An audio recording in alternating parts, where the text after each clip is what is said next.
Who do I look at? Either or, yeah. Or How did your guys, the inside guys, grade out yesterday during the scrimmage? good overall. Never loved the drops, and still trying to play more physical. I've told everybody I love my room. Great human beings and good players. Just got to play with a little bit more of the edge.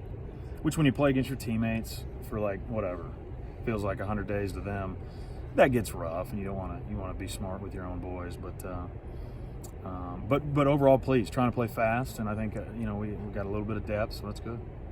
It seems like throughout camp, Leach has been harping on the drop balls. And is there anything you can really do other than try and look to the next play to really try and hone in on that? Yeah, no. I mean, there's drills, and we've always been. I'm a bad coach if I just say, "Hey, catch it." You know what I'm saying? So we talk about that in meetings. We have different drills out here at practice, but sometimes it is just being mentally tough. If a certain guy drops, if his 7 drops are in big time traffic, well, that's an issue. You might be scared of getting hit. There's different things of why each player maybe do this or that, and so we individually work with them as best we can. But yeah, when it's on Saturday and stuff's going crazy, you just are like, catch it, But it's obviously more than that. I'm sure that the group as a whole has heard a lot about how good they can be and potential, the depth.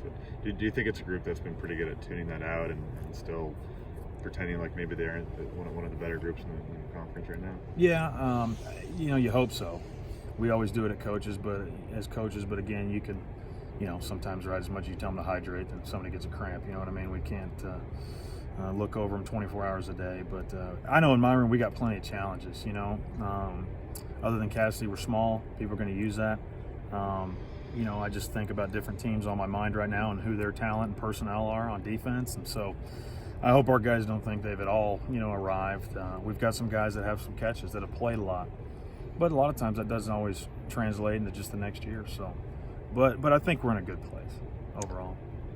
In Thursday Night Football, is anyone that kind of catch your eye, whether it was in your position group or in your position group? Yeah, it looked like the quarterbacks had a good day, and which is always good and keeps us on offense and Coach Leach happy. But there's some good young guys that are going to benefit greatly throughout the course of the season on Thursday Night Football. This will be a good group, probably better than we've had, just as far as guys that can do it. Can you think of a few guys who are starters now and kind of the top tier guys who really started playing well in these? I know James Williams a couple years ago, it was kind of but maybe not just receivers, but offensive players in general who've done it. Yeah. I guess Gordo and Trey were doing it, and for me, Renard Bell, the bowl practices, man, and then I can't remember when he broke his arm, but one of them, he started to really come on. So for me and my group, Travell Harris redshirted, because some guys did, Jameer, Dez, Tay, there's some guys that didn't redshirt and didn't do it, but no, if you can't get better doing that, then you probably won't ever play on Saturdays. So. Can you think of a slot guy that's been as big as Cassidy that you guys have had here, or before you came to Washington State? It seems like you never almost have a 6'4" guy playing. Yeah, and there was some. Yeah, and we had some at Tech. My boy Mickey Peters comes to mind, and he was a 6'2" hurdler. Man, he could roll, and he was big. And maybe not normal. We've had plenty of 6'1", 195 guys. And we could still coach Gronkowski like a slot, but that'd be unfair for me to say him, I guess, because he's a tight end. But boy, he could do everything he asked the slot to do. But that big, on a routine basis, no, yeah. So still trying to work through that and get him locked in with the things we have to do in our offense. Yeah. Have any good Gronk stories? I've got a million. One good one that you can share right now. I'm trying to remember.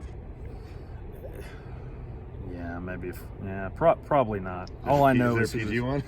Yeah, that's what's great about Gronk. When it was football time, he was locked in, and I share those stories with my guys. Like, oh, how was he? And when he came out on that field, he was ready to roll, and he wanted to be coached. And he wanted to be coached hard, and he's never gonna, he does fun stuff, but he's never gonna. He's a great dude, and so I always tell him those things. Football is really important to him. Worked really hard, and but he'll have some fun, but good fun. So yeah.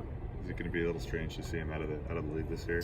I'm happy for him. I think he was beat up. He was kind of almost, he missed his last year with us with major back surgery. So I'm just happy for him, and I know him and his pops and all of them are good and smart guys with all that stuff. So I'm just happy for him. Do you guys still stay in touch a little bit here and there? It's been a long time. We texted when he got his first big contract after his rookie one, and I said, "Hey, just save it." And he's like, "Thanks, coach," whatever. But no, it's been a while, honestly. That's our cue.